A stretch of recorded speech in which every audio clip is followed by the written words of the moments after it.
Picture this, Boston, January 15th, 1919. It's an unseasonably warm winter day, almost balmy. Kids are out playing.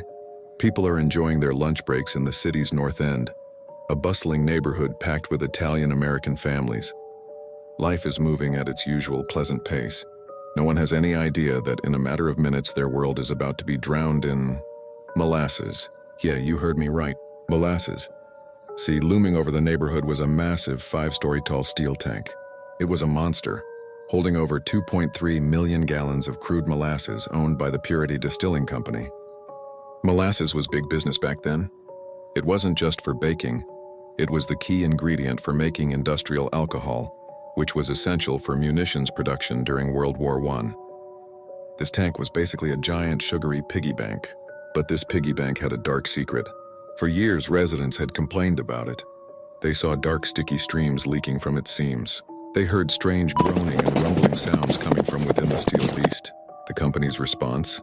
They just painted the tank brown to hide the leaks. Out of sight, out of mind, right? Wrong.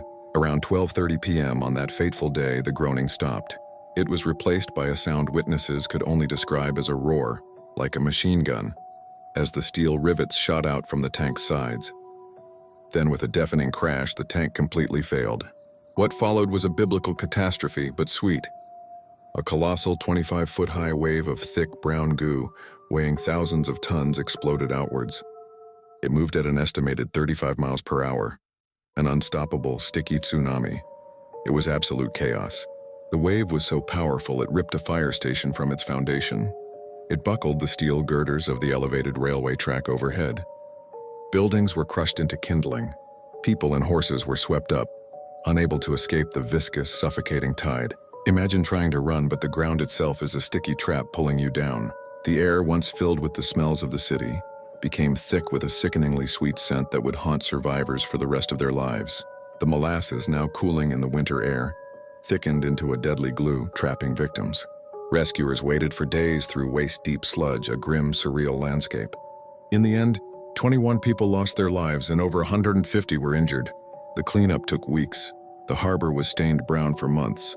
And for decades, on hot summer days, Bostonians would swear they could still smell the faint, sweet scent of molasses in the North End.